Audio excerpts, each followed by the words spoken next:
In the spring of 1811, workers demolishing an old tobacco warehouse in Richmond, Virginia, made a discovery that would haunt the city for generations.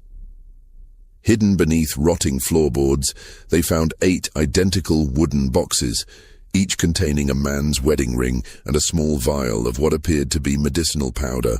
The rings bore different names, different dates, but all shared one chilling detail. They had belonged to the husbands of Ruth Holloway, a woman who had somehow outlived 8 wealthy men in the span of 30 years. What authorities found in those vials would challenge everything they thought they knew about the refined widow who had once been the toast of Virginia society. The local magistrate ordered the discovery sealed from public record, citing matters of delicate nature that could damage the reputation of prominent families.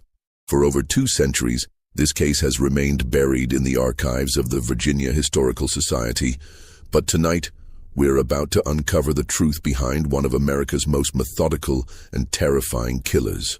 Before we continue with the story of Ruth Holloway and her deadly marriages, I want to hear from you. Hit that subscribe button if you're ready to dive deep into America's darkest historical mysteries, and let me know in the comments what state you're listening from. I love connecting with fellow mystery lovers from across the country. The tale of Ruth Holloway begins not with murder, but with tragedy that would shape the course of 8 men's lives and deaths. The Virginia of 1780 was a land transformed by revolution and haunted by its aftermath. In the fertile tobacco regions surrounding Richmond and Petersburg, grand plantations stretched along the James River, their white-columned mansions standing as monuments to newfound American prosperity. The Revolutionary War had ended just 3 years prior, but its scars ran deep through Virginia society. Loyalist properties had been seized and redistributed, creating a new class of wealthy patriots while leaving others destitute. It was into this world of shifting fortunes and buried secrets that Ruth Holloway would emerge. Ruth arrived in Richmond in the autumn of 1782, a striking woman of 28 with auburn hair and eyes the color of winter fog. She claimed to be the widow of Captain Jonathan Holloway, a Continental Army officer who had allegedly died at the Battle of Yorktown. Her story was simple, yet heartbreaking. She had lost everything in the war and sought to start anew in Virginia, drawn by reports of the state's prosperity and the kindness of its people. What made Ruth remarkable was not just her beauty, but her intelligence and refinement. She spoke with the cultured accent of educated New England, could read Latin, and possessed an extensive knowledge of medicinal herbs and treatments. In an era when medical care was primitive and doctors scarce, Ruth's healing abilities quickly made her invaluable to Richmond's elite society. She carried with her a leather-bound journal filled with remedies passed down, she claimed, through generations of her family. The Virginia gentry welcomed Ruth with open arms. The war had created a shortage of eligible women, as many had died from disease or fled with loyalist families. Here was a refined widow of impeccable manners who could discuss politics with the men and healing arts with the women. Within months of her arrival, Ruth had established herself in a modest but respectable house on Clay Street, supporting herself by treating ailments that ranged from consumption to nervous disorders. But beneath Richmond's polished surface, darker currents flowed. The war had created not just heroes, but profiteers and traitors. Whispered conversations in drawing rooms spoke of men who had switched sides for gold, of supply convoys mysteriously attacked by those who knew their routes, of patriot leaders betrayed to British forces. Some suspected the existence of a secret organization that had collaborated with the enemy, but proof remained elusive. These men had not only survived the war but thrived in its aftermath, their treason rewarded with seized loyalist properties and lucrative government contracts. It was in this atmosphere of prosperity built on betrayal that Ruth Holloway would begin her deadly courtship with Virginia's most prominent citizens. She seemed to possess an uncanny ability to attract the attention of the colony's most successful men: tobacco merchants, shipping magnates, land speculators, and political figures. Each would fall under her spell. Each would marry her with great ceremony. and each would die under circumstances that, while suspicious to modern eyes, seemed perfectly natural to their contemporaries. The first sign that something was amiss came from an unexpected source: the slaves who worked in the great houses where Ruth's husbands lived. They whispered among themselves about the strange illnesses that befell their masters after marriage, always beginning with complaints of stomach pain, followed by weakness, and ending in death. But in a society where slave testimony carried no legal weight, their observations were dismissed as superstition and jealousy.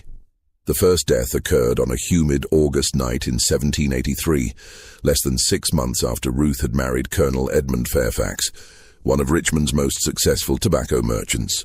Fairfax, a robust man of 45 who had never shown signs of illness, was found dead in his study by his house servant Jupiter at dawn on August 15th. Jupiter would later tell other slaves what he had witnessed that night, though his account would never reach white ears. He had been awakened around midnight by sounds from his master's study. Not the usual shuffling of papers or clink of brandy glasses, but something else. A low moaning, followed by the scrape of a chair being pushed back. When Jupiter crept to the window to investigate, he saw his master doubled over his desk, clutching his stomach, while Mrs. Ruth stood beside him with a concerned expression, offering him a steaming cup of what appeared to be medicinal tea. "Drink this, my dear Edmund," Jupiter heard her say in her soothing voice. "It will ease the pain. I prepared it with special care." Colonel Fairfax raised his head with obvious effort. His face, Jupiter noted with alarm, was ashen and covered in perspiration despite the cool night air. "The pain. It's getting worse, Ruth. Perhaps we should call for Dr. Harrison." Ruth's hand rested gently on her husband's shoulder. "Nonsense, darling. Dr. Harrison is miles away, and besides, this remedy has been used in my family for generations. Trust me." Her voice carried that same melodic quality that had charmed Richmond society. But in the darkness, Jupiter detected something else beneath it, a note of insistence that brooked no argument. The colonel drank from the cup, and within minutes his moaning intensified. Jupiter watched in horror as his master convulsed once, twice, then collapsed forward onto his desk, sending papers and inkwells scattering to the floor. Ruth stood perfectly still for a long moment, watching. Then, with movements that seemed oddly calm for a woman who had just witnessed her husband's apparent death throes, she retrieved the cup, rinsed it thoroughly in a basin of water she had apparently prepared in advance, and only then began to scream for help. When Dr. Harrison arrived at dawn, he found Ruth in a state of convincing grief, clutching her husband's body and weeping inconsolably. The symptoms she described were consistent with acute gastric distress, possibly brought on by tainted food or nervous excitement. Colonel Fairfax had been involved in some contentious business dealings recently, she explained, and had complained of stomach problems for several days. Dr. Harrison's examination revealed nothing unusual.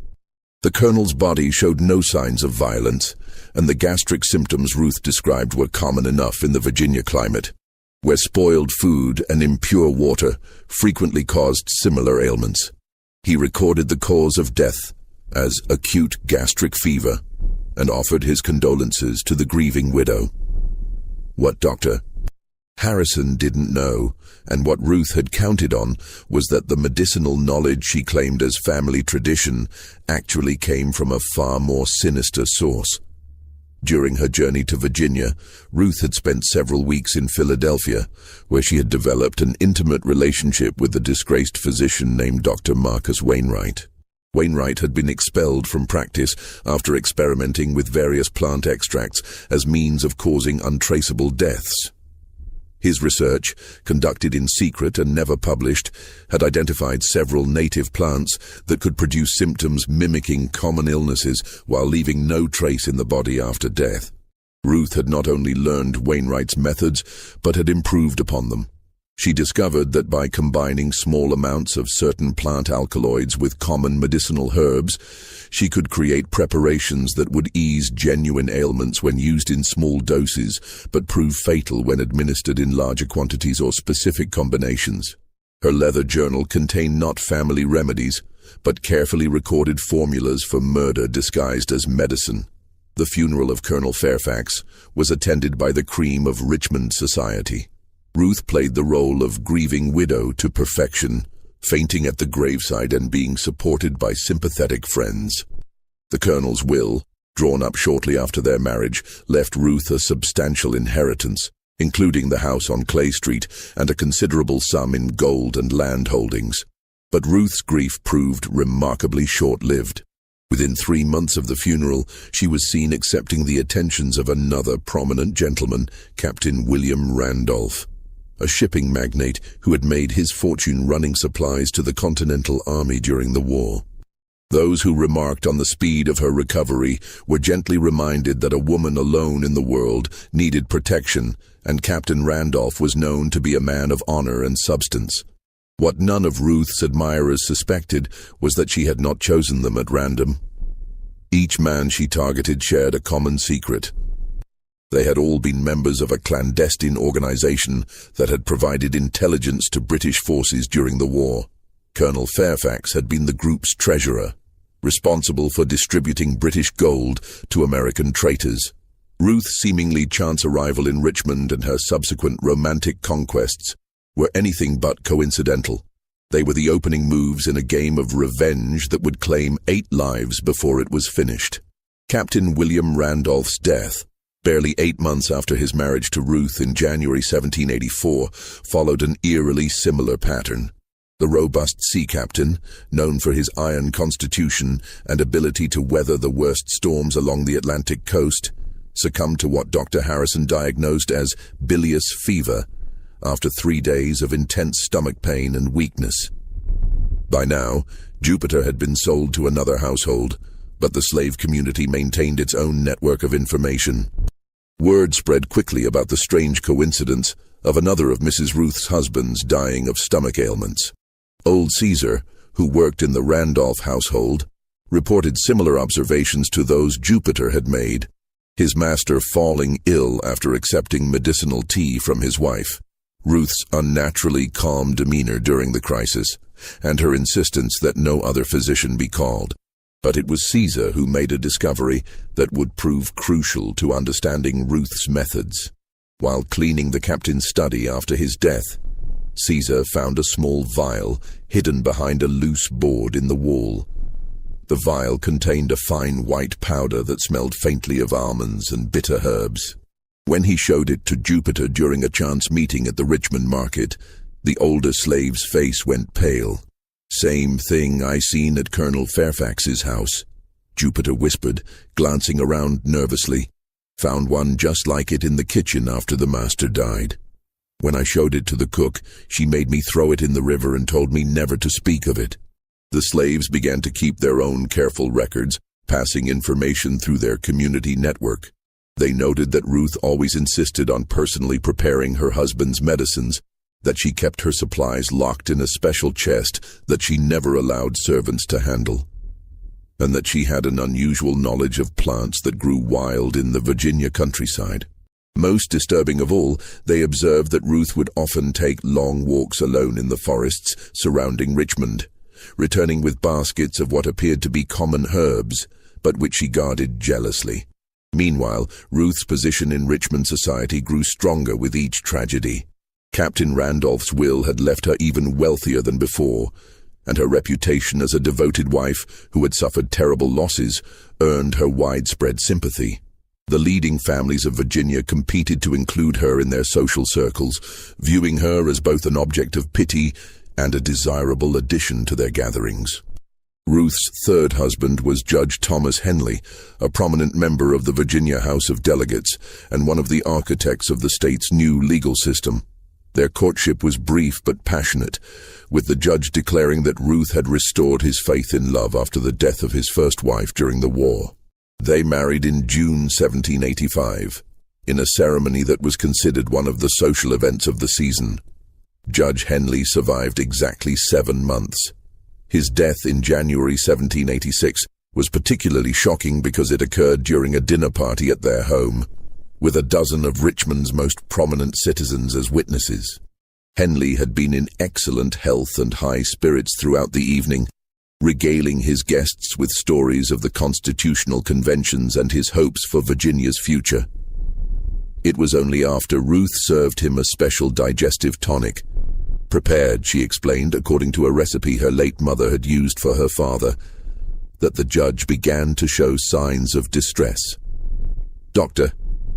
Harrison, now the third time called to treat one of Ruth's husband's fatal illnesses, began to harbor private suspicions. But suspicion was not evidence, and Ruth's behavior remained beyond reproach. She had witnesses to her husband's illness, she had never been alone with him during his final hours, and the symptoms were consistent with any number of natural ailments. Moreover, she was a woman of impeccable reputation, wealth, and social standing. To accuse her of murder would require proof that simply didn't exist, at least not in any form that the legal system would recognize. The pattern continued with ruthless precision. Husband number 4 was plantation owner George Carrington, who died of acute dyspepsia in 1787. Number 5 was merchant Samuel Bradford, who succumbed to nervous fever in 1788. Number 6 was banker Edward Custis, dead of gastric apoplexy in 1789. Each death made Ruth wealthier and more powerful. Each funeral saw her grief grow more theatrical, and each new marriage brought fresh whispers of coincidence that seemed too remarkable to be natural. It was after the death of Edward Custis that a pattern began to emerge among those who paid careful attention. Dr. Marcus Wainwright, the disgraced physician Ruth had known in Philadelphia, had arrived in Richmond in late 1789, claiming to seek a fresh start in Virginia. He rented a small house on the outskirts of town and lived quietly, seeing few patients and keeping largely to himself. But Caesar, now working for a family near Wainwright's residence, noticed that Ruth made regular visits to the doctor's house, always arriving at dusk and leaving after dark.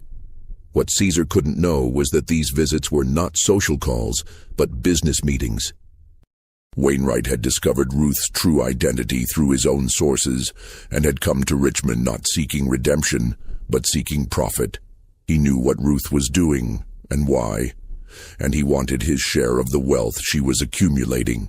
Their arrangement was simple. He would continue to provide her with new and improved methods of poisoning, and she would pay him a percentage of each inheritance. But Wainwright had made a fatal miscalculation. He assumed that because Ruth needed his expertise, she would continue to tolerate his demands for money and his increasingly bold suggestions that they expand their operations to other cities. He failed to understand that Ruth's murders were not motivated by simple greed, but by a desire for justice that burned with an intensity that would not be compromised by a partner's avarice. The mysterious deaths that had begun with Colonel Fairfax were building toward a climax that would shake the foundations of Virginia society. Ruth had identified the remaining members of the secret organization that had betrayed her first husband, and her list was nearly complete. Only 2 names remained. Dr. Harrison himself, who had been the group's contact within the medical community, and the most prominent target of all, Governor Edmund Randolph, the powerful politician who had coordinated the entire treasonous operation from his position in the colonial government. The autumn of 1790 brought an unexpected complication to Ruth's methodical campaign of revenge. A new arrival in Richmond society would prove to be both her greatest challenge and the key to understanding the full scope of her deadly plan. Captain Jonathan Hale was a former Continental Army intelligence officer who had been investigating wartime treason cases for the federal government. Officially, he was in Richmond to settle property disputes arising from Loyalist confiscations. Unofficially, he had been tracking rumors of a secret organization that had provided British forces with American military intelligence during the war. His investigation had led him to identify several members of this treasonous network, and he had noted with interest that many of them had died under mysterious circumstances in recent years. What made Captain Hale particularly dangerous to Ruth was his military training in recognizing patterns and his access to intelligence files that contained information about suspected traitors. Unlike the local authorities, who saw only a series of unfortunate coincidences, Hale began to see connections that pointed toward a deliberate campaign of elimination. Hale's first significant discovery came through his friendship with Dr. Harrison. During a casual conversation about the unusual number of prominent men who had died of stomach ailments in recent years, the doctor mentioned his growing unease about the pattern of deaths among Ruth's husbands. What particularly troubled Harrison was that each victim had died despite receiving what appeared to be appropriate medical care from their devoted wife. "It's most peculiar, Jonathan," Dr. Harrison confided during a private dinner at his home. "Mrs. Holloway seems to have the most dreadful luck with husbands, yet she's one of the most attentive wives I've ever encountered. She knows more about medicinal treatments than many physicians, and she's always eager to help with the care of her ailing spouses.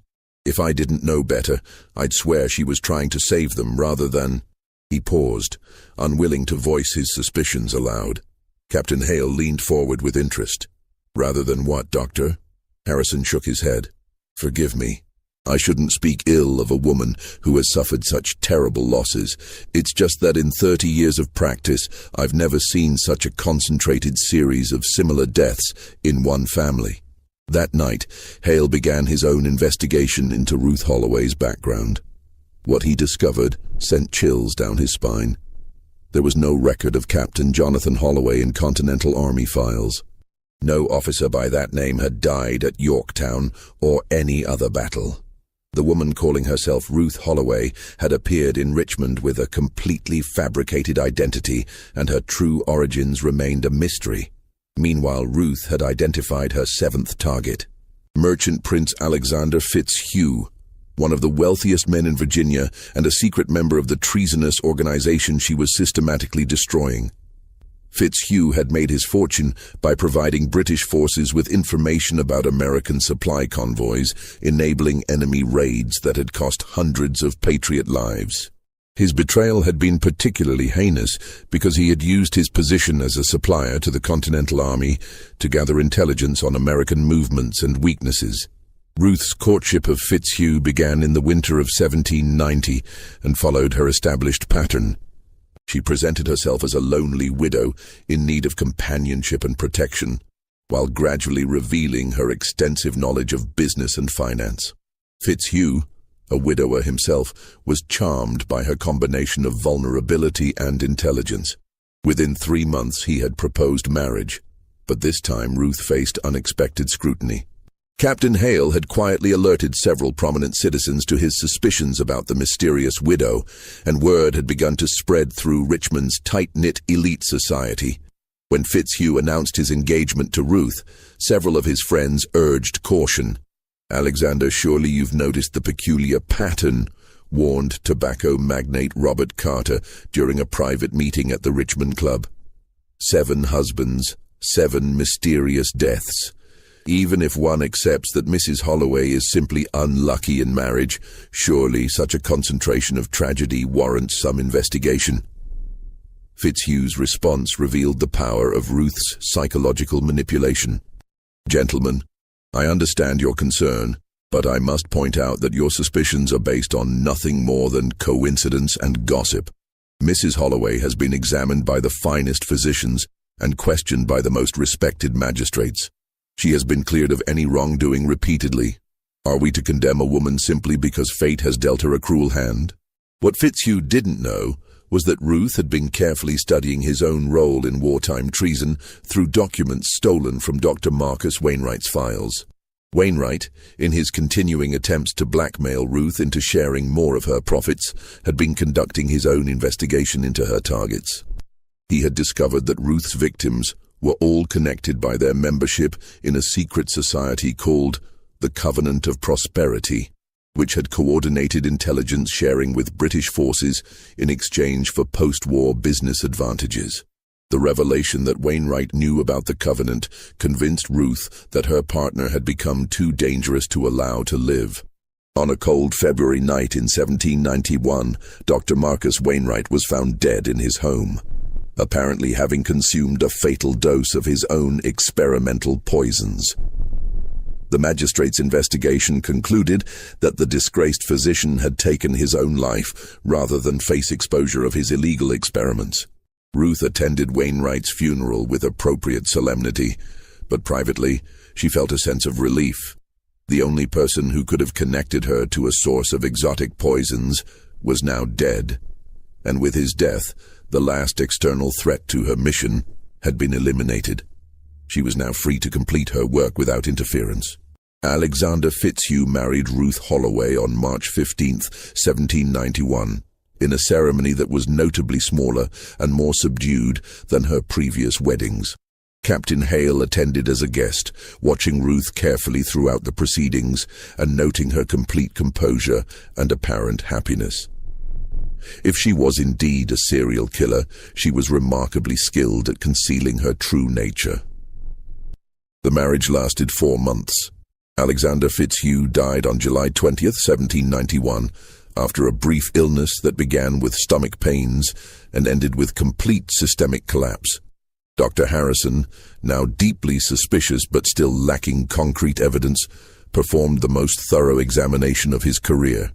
He found nothing that would legally constitute proof of poisoning, but privately, he was convinced that Fitzhugh had been murdered. Ruth's performance as the grieving widow reached new heights of theatrical skill.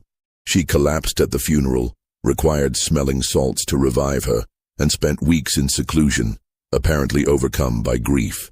But those who knew her well began to notice subtle changes in her behavior. She seemed more confident, more imperious, and less concerned with maintaining the facade of helpless femininity that had served her so well in the past.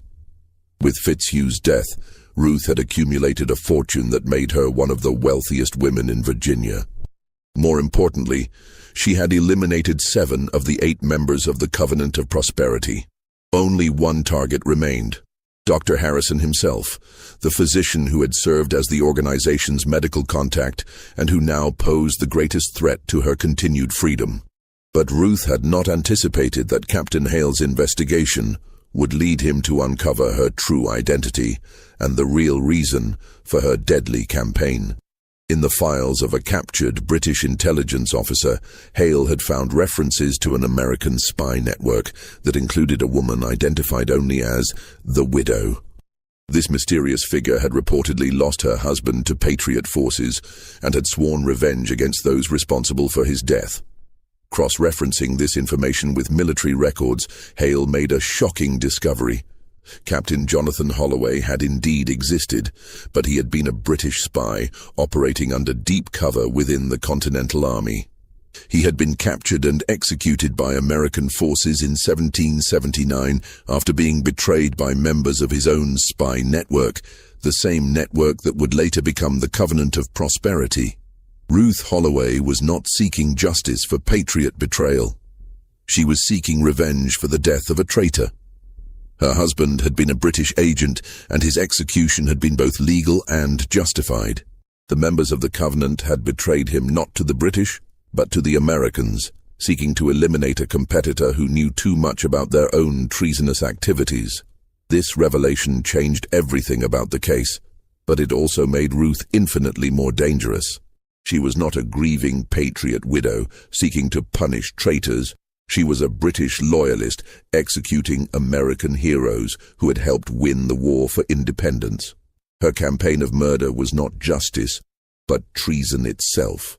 Captain Hale's discovery of Ruth's true identity came at a critical moment, for he learned that she had already begun her final courtship. Her 8th and last target was not Dr. Harrison, as Hale had expected, but Governor Edmund Randolph himself, the most powerful man in Virginia and the secret leader of the Covenant of Prosperity. The governor's interest in Ruth had been carefully cultivated over several months. She had positioned herself at social events where she knew he would be present, had arranged to be introduced by mutual friends, and had gradually revealed herself to be a woman of extraordinary intelligence and refinement. Unlike her previous targets, Governor Randolph was already married, but Ruth had observed that his wife was frequently ill and confined to bed rest. Ruth's approach to Randolph was different from her previous campaigns.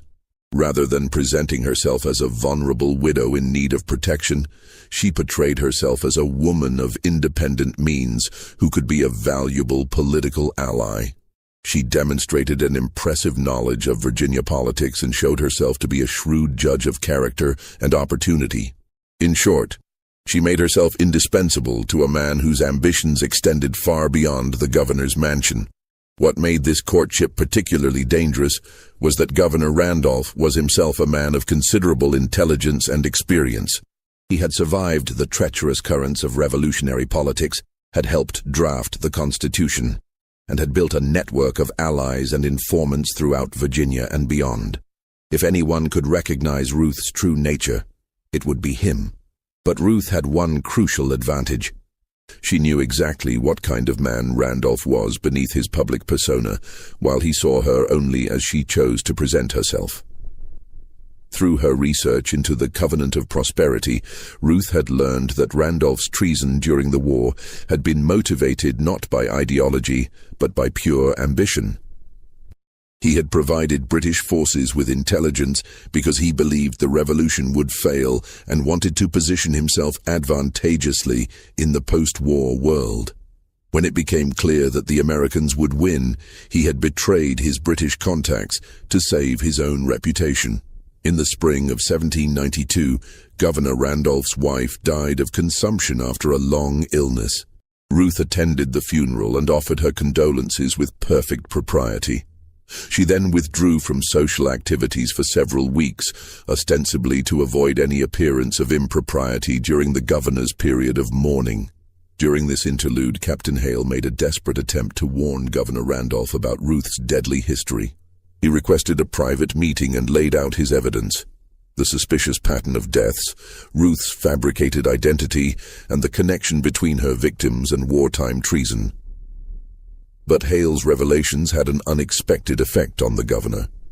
Rather than being alarmed by Ruth's murderous past, Randolph was impressed by her skill and determination. Here was a woman who had successfully eliminated 7 men without ever being caught or even seriously suspected by the legal authorities. Her methods were subtle, her planning meticulous, and her execution flawless. Instead of seeing her as a threat, he began to view her as a potential asset. "Captain Hale," the governor said after listening to the intelligence officer's warnings, "I appreciate your concern for my safety, but I believe you may have misunderstood Mrs. Holloway's situation. If she has indeed been eliminating enemies of the state, men who betrayed their country during the war, then she has been performing a valuable service. Perhaps it is time someone recognized her patriotic contributions rather than viewing them with suspicion." Hale left the meeting with a growing sense of dread. Governor Randolph had not only dismissed his warnings, but seemed actively interested in allying himself with a known killer. The implications were terrifying. If Ruth and the governor joined forces, they could eliminate anyone they chose to target, using the full resources of the state government to cover their tracks. What Captain Hale didn't know was that Governor Randolph had already begun his own investigation into Ruth's background, and his findings had led him to a very different conclusion about her motives. Through his network of informants, he had learned about her true identity and her connection to the executed British spy, Jonathan Holloway. He knew that Ruth was seeking revenge against the members of the Covenant, and he knew that he was likely her final target. But instead of fleeing or seeking protection, Governor Randolph decided to confront Ruth directly. He believed that her desire for revenge could be redirected toward more useful targets, and that her skills as an assassin could serve his political ambitions. In his mind, Ruth Holloway was not a threat to be eliminated, but a weapon to be controlled. The confrontation came during a private dinner at the governor's mansion in June 1792. Ruth had accepted his invitation believing it was a romantic overture, but she found herself facing a man who knew exactly who she was and what she had done. "Mrs. Holloway," the governor said as they sat in his private study after dinner. "Or should I say, Mrs. Jonathan Holloway, widow of the British agent executed for treason in 1779. I think it's time we dispensed with pretenses and spoke honestly about your situation." Ruth's reaction was swift but controlled. Her hand moved almost imperceptibly toward the small vial of poison she always carried in her reticule, but she stopped when she saw that the governor was watching her with amused interest rather than fear. "I see you understand each other," Randolph continued. "Good. That will make our negotiation much simpler. You see, my dear, I know all about your campaign of revenge against the members of the Covenant of Prosperity. I know that you've successfully eliminated 7 of the 8 members, and I know that you believe me to be the 8th and final target on your list." Ruth's gray eyes never left his face as she spoke for the first time since his revelation. "And are you not afraid, Governor? You betrayed my husband to save yourself, and you've watched me kill 7 men without lifting a finger to warn them or stop me. What makes you think I won't complete my work tonight?" Randolph smiled coldly. "Because, my dear Mrs. Holloway, you need me alive more than you need me dead. You see, there were not 8 members of the Covenant of Prosperity. There were 9. The revelation hit Ruth like a physical blow. For over a decade, she had believed that her list was complete, that eliminating the 8 members of the Covenant would satisfy her need for vengeance. Now she learned that there was one more traitor, one more target, one more death required to complete her mission. "Who?" she whispered, her composure finally beginning to crack. "Captain Jonathan Hale," the governor replied. "The man who has been investigating your activities with such dedication. He was the Covenant's intelligence analyst, the one who identified your husband as a security risk and recommended his elimination. He's been hunting you not out of duty to justice, but out of fear that you would eventually discover his role in your husband's death." Just when we thought we'd seen it all, the horror in Richmond intensifies. If this story is giving you chills, share this video with a friend who loves dark mysteries. Hit that like button to support our content, and don't forget to subscribe to never miss stories like this. Let's discover together what happens next in this deadly game of revenge and betrayal. The game between Ruth Holloway and Governor Randolph was about to enter its final and most dangerous phase, with Captain Hale as the unwitting prize in a contest between 2 of the most ruthless killers in American history. Governor Randolph's revelation about Captain Hale transformed Ruth's mission from a simple quest for revenge into a complex web of betrayal and counter-betrayal that would test her skills against the most dangerous opponent she had ever faced. But the governor had miscalculated Ruth's psychology. He assumed that her desire for complete vengeance would make her willing to accept him as a partner. Instead, it only intensified her determination to eliminate every member of the conspiracy that had destroyed her life. "You propose an alliance, Governor," Ruth said, her voice steady despite the shock of learning about Hale's true identity. "But what assurance do I have that you won't betray me as you betrayed my husband, as you betrayed the British, as you betrayed your fellow conspirators?"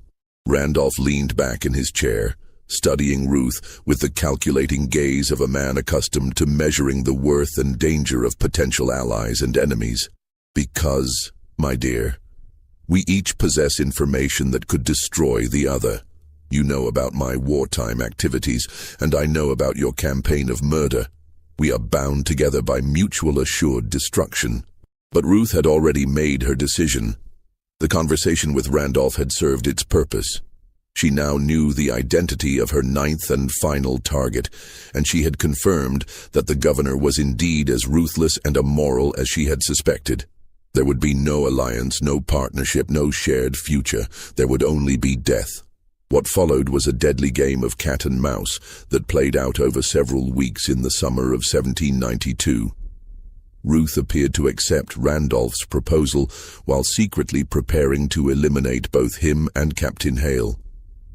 The governor, meanwhile, believed he had successfully recruited a valuable assassin while planning to eliminate her once she had served his purposes. Captain Hale, unaware that his true identity had been discovered, continued his investigation into Ruth's activities. He had begun to compile evidence that he hoped would be sufficient to bring charges against her, including testimony from several slaves who had witnessed suspicious activities in the households where Ruth's husbands had died. What he didn't know was that both Ruth and Governor Randolph were watching his every move, each planning to use his investigation for their own ends. The climax began on the evening of August 15, 1792, exactly 9 years after Colonel Fairfax's death. Ruth had invited both Governor Randolph and Captain Hale to a private dinner at her mansion, ostensibly to discuss a business proposition that would benefit all three of them. Each man accepted the invitation, believing that he held the upper hand in whatever game was being played.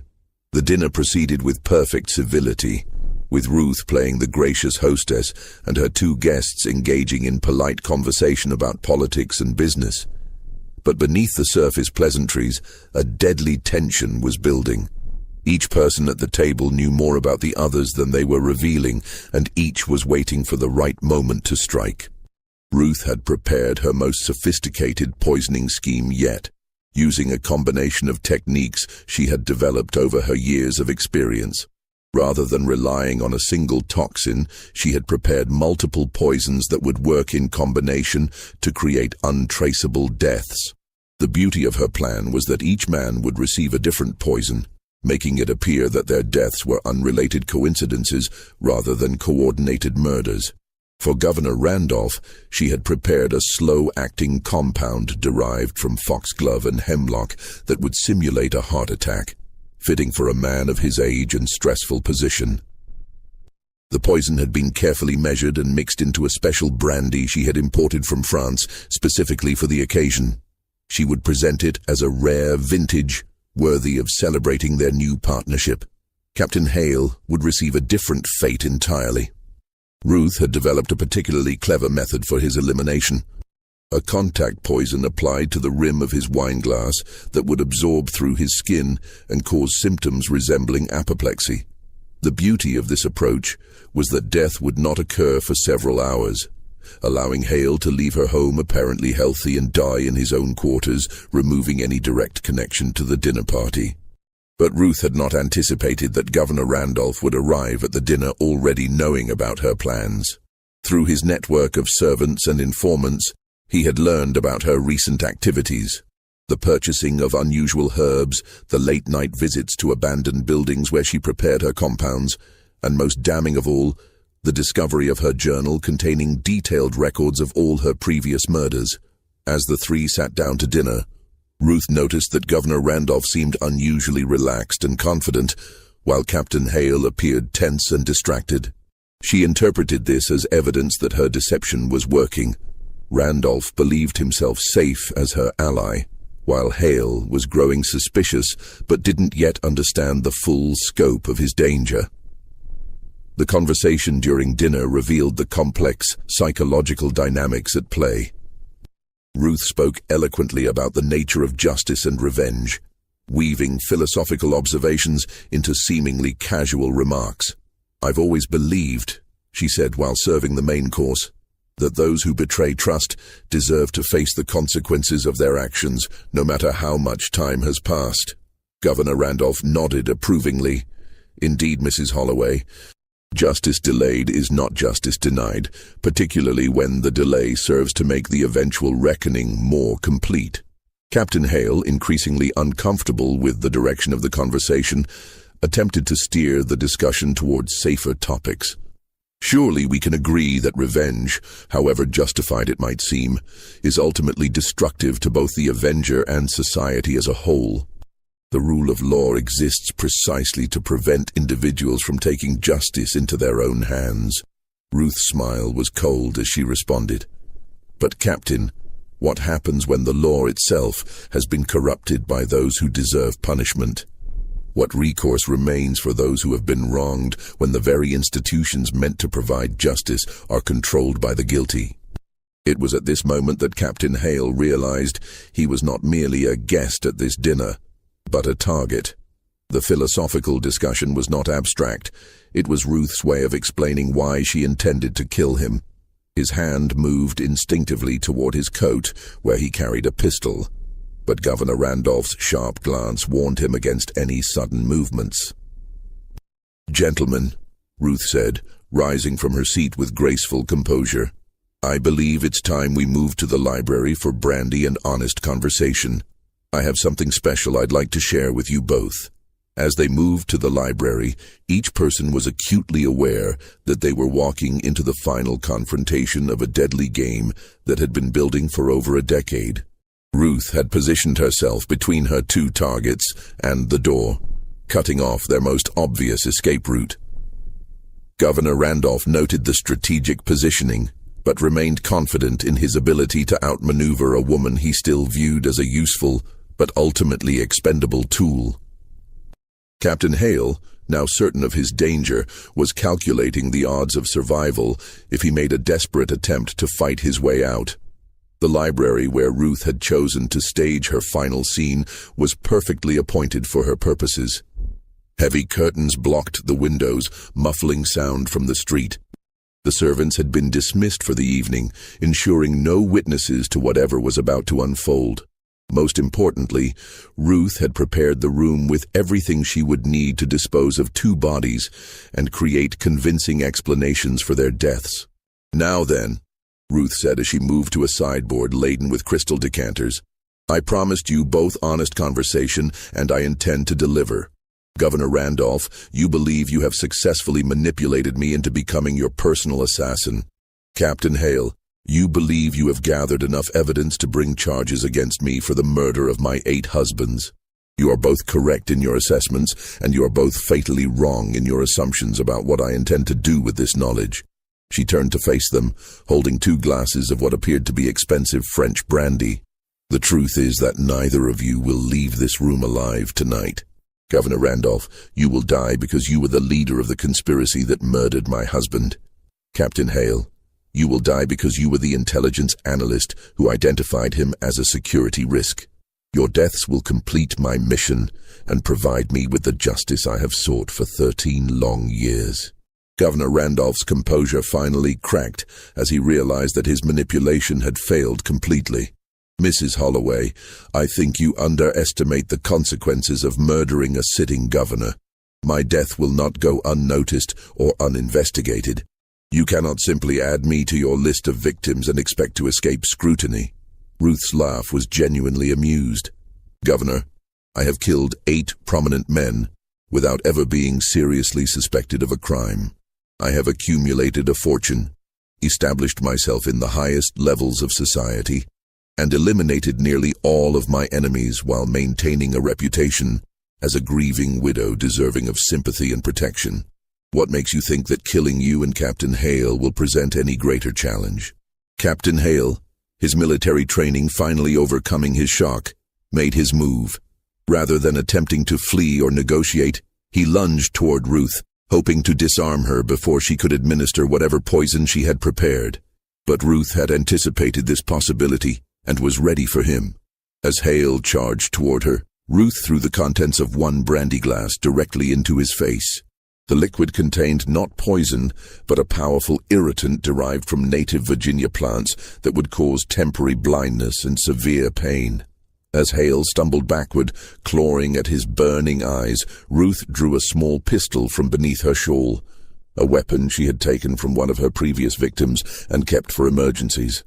Governor Randolph, seeing his opportunity, attempted to tackle Ruth while she was focused on Hale, but he had severely underestimated both her physical capabilities and her preparation for this moment. Ruth spun toward him with fluid grace, bringing the pistol to bear on his chest. "I don't think so, Governor," she said calmly. "After all these years of planning, I'm not about to let either of you spoil my moment of triumph." The confrontation that followed revealed the full extent of Ruth's transformation from grieving widow to calculating killer. She had become something far more dangerous than a simple poisoner. She was a strategist who had spent over a decade perfecting not just her methods of murder, but her understanding of human psychology and the weaknesses that could be exploited in even the most powerful men. "You want to know the truth about your precious covenant of prosperity?" Ruth asked, keeping the pistol trained on Randolph while ensuring she could see Hale, who was slowly recovering from the attack on his eyes. It wasn't a patriotic organization working to eliminate British spies. It was a group of ambitious men who sold information to whoever paid the most, switching sides whenever it served your interests. You betrayed my husband, not because he was a threat to American independence, but because he had discovered evidence of your own treason and was preparing to expose you to both sides. Governor Randolph's face went pale as Ruth revealed her knowledge of the Covenant's true activities. How could you possibly know that? Those records were destroyed years ago. Ruth smiled coldly.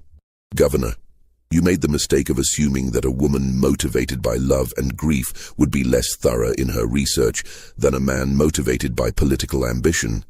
I have spent 13 years tracking down every document, every witness, every scrap of evidence related to my husband's death and your organization's activities. I know more about the Covenant of Prosperity than any of its surviving members ever did. What Ruth revealed next would shake the foundations of Virginia's post-revolutionary society. The Covenant had not simply sold intelligence to the British during the war. They had orchestrated a complex scheme to profit from both sides of the conflict while positioning themselves advantageously regardless of the outcome. They had stolen supplies meant for Continental Army, sold strategic information that led to American defeats, and eliminated competitors who threatened their monopoly on corruption. My husband discovered your scheme in 1779, Ruth continued, but instead of reporting it to British authorities, he attempted to blackmail you. That was his fatal mistake. You couldn't afford to let him expose your activities, but you also couldn't simply kill him yourselves without risking exposure. So you betrayed him to the Continental Army as a British spy, knowing that patriot justice would eliminate your problem while making you appear loyal to the American cause.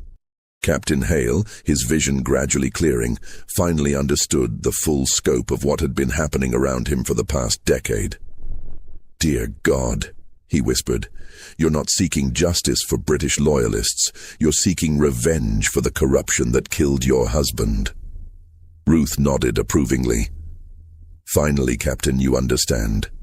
Jonathan was indeed a British agent, but he was also my husband and the father of the child I lost when I fled after his execution. Your conspiracy didn't just kill him.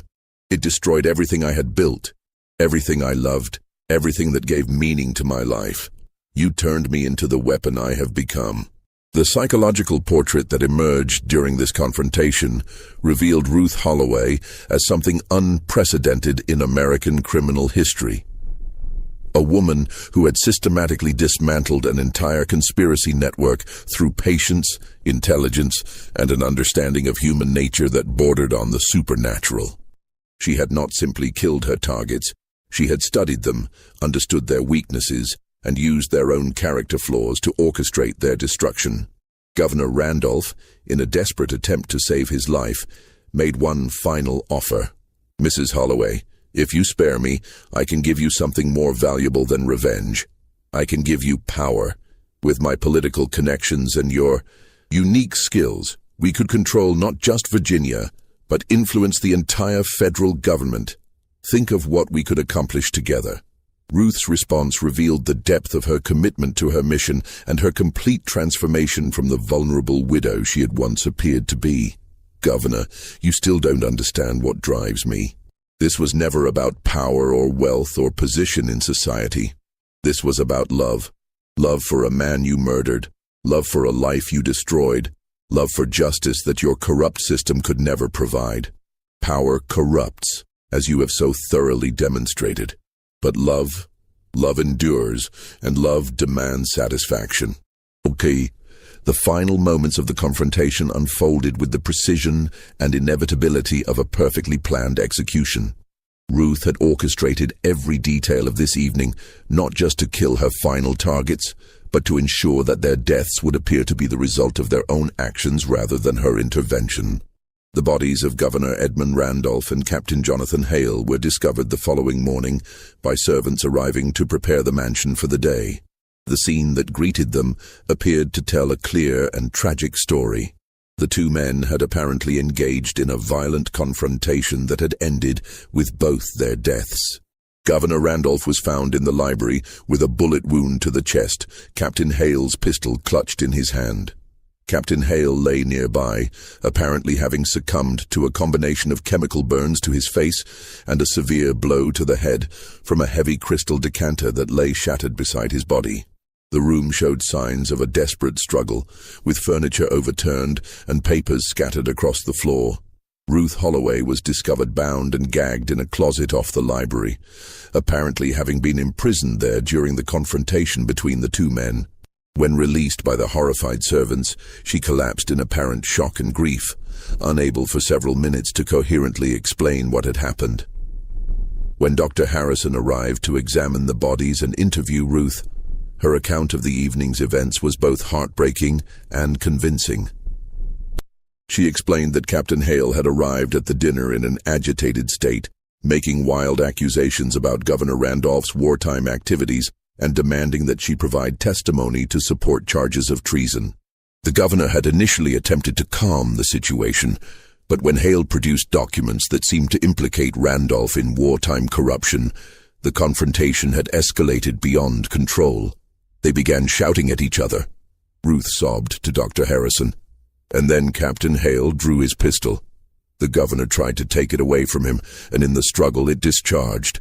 Captain Hale was wounded by the broken glass, and then, I don't remember clearly. Someone grabbed me and shoved me into the closet. I heard more fighting and then silence. Dr. Harrison's examination of the scene supported Ruth's account. The physical evidence was consistent with a violent struggle between two men, and Ruth's injuries, rope burns on her wrists and ankles, bruises consistent with being roughly handled, appeared genuine. Moreover, her reputation as a respected widow who had suffered terrible losses made it inconceivable that she could have orchestrated such violence herself. The investigation that followed was cursory at best, with both principal witnesses dead and Ruth's testimony providing a plausible explanation for their deaths. The authorities concluded that Captain Hale and Governor Randolph had killed each other in a dispute over wartime treason allegations. The documents that Hale had apparently brought to support his accusations were found burned in the library fireplace, their contents lost forever. What the investigators didn't know was that Ruth had spent months preparing for this exact scenario. The documents Hale had supposedly brought were forgeries she had created to provide a motive for the confrontation. The chemical that had blinded Hale was a compound she had developed specifically to leave evidence consistent with an accidental injury during a fight. Even her own injuries were self-inflicted using techniques she had learned from her years of studying how to cause pain and damage without permanent harm. The deaths of Governor Randolph and Captain Hale marked the end of Ruth Holloway's campaign of revenge, but not the end of her story. With the elimination of all 9 members of the Covenant of Prosperity, she had achieved the justice she had sought for over a decade. More importantly, she had accumulated sufficient wealth and social standing to ensure her security for the rest of her life. In the months following the deaths, Ruth gradually withdrew from Richmond society. She claimed that the traumatic events in her library had damaged her health and her ability to function in social situations. She sold her mansion and moved to a smaller but elegant house on the outskirts of the city, where she lived quietly with only a few trusted servants. But Ruth's retirement from active murder did not mean she had lost her taste for control and manipulation. Over the years that followed, she became a behind-the-scenes power broker in Virginia politics, using her wealth and her knowledge of prominent citizens' secrets to influence elections, business deals, and social movements. She never remarried, claiming that she had suffered too much loss to risk her heart again. But she maintained friendships and correspondences with powerful men throughout the state and beyond. The true extent of Ruth's influence became apparent only after her death in 1834, at the age of 80. Among her papers, investigators found detailed records not only of her 9 murders, but of dozens of other schemes she had orchestrated over the years. She had blackmailed corrupt officials, manipulated business competitors into ruin, and engineered the social destruction of anyone who had crossed her or threatened her interests. Perhaps most shocking of all was the discovery of Ruth's complete journal, written in a code that took cryptographers months to decipher. The journal revealed that her campaign against the Covenant of Prosperity had been only the beginning of her career as what she called an agent of necessary justice. She had continued to eliminate people she deemed deserving of death, but had refined her methods to the point where her involvement was never even suspected. The journal entries from her later years revealed a woman who had been completely transformed by her experiences. The grieving widow who had arrived in Richmond in 1782 had evolved into something unprecedented in American history. A female crime lord who operated not for profit or power, but for her own twisted sense of moral order. "I have become something that perhaps God never intended to exist," she wrote in one of her final entries, "but which the corruption of this world has made necessary. I am justice without law, retribution without mercy, and order without government. I have taken upon myself the responsibility of eliminating those whom society refuses to punish, and I have done so without regret or hesitation." The discovery of Ruth's journal created a sensation in Virginia society, but it also presented authorities with an impossible problem. Many of the people she claimed to have killed had died so long ago that no investigation was possible. Others had been prominent citizens, whose reputations could not be tarnished without causing serious political and social upheaval. In the end, the decision was made to seal the journal and classify the entire case as a matter of state security. The story of Ruth Holloway remained buried in the archives of the Virginia Historical Society for nearly 2 centuries, surfacing only occasionally in the research of historians studying the post-revolutionary period. But those few scholars who encountered her case were invariably struck by the methodical nature of her crimes and the psychological sophistication of her methods. Modern forensic experts who have studied Ruth's techniques have concluded that she was far ahead of her time in understanding how to commit undetectable murders. Her use of plant-based toxins, her manipulation of crime scenes, and her ability to create false identities and motives would not be equaled by criminal investigators until the late 20th century. But perhaps the most disturbing aspect of Ruth Holloway's story is not her skill as a killer, but her success as a manipulator of public perception. For over 50 years, she maintained her reputation as a tragic figure, deserving of sympathy and protection, while secretly operating as one of the most prolific murderers in American history. She proved that the most dangerous criminals are not those who operate outside society, but those who learn to control society from within. The implications of her case continue to resonate with law enforcement professionals and psychologists today. Ruth Holloway demonstrated that the combination of intelligence, patience, and complete moral flexibility could allow a single individual to subvert an entire social system for personal ends. She created a template for psychological manipulation and systematic murder that has been studied and copied by criminals ever since. This mystery shows us how revenge, when pursued with methodical intelligence and unlimited patience, can corrupt even the most refined exterior into something monstrous. Ruth Holloway's transformation from grieving widow to calculating killer reveals the terrifying potential that lies dormant within seemingly civilized society. What do you think of this story? Do you believe someone could really carry out such an elaborate campaign of revenge without being detected? Could Ruth's methods work in today's world, or would modern investigative techniques have caught her? Leave your comment below and share your theories.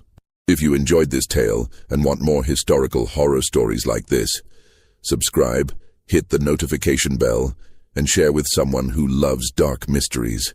Until next time, remember that the most dangerous predators are often those who appear most civilized, and the greatest crimes are those that history chooses to forget. See you in the next video.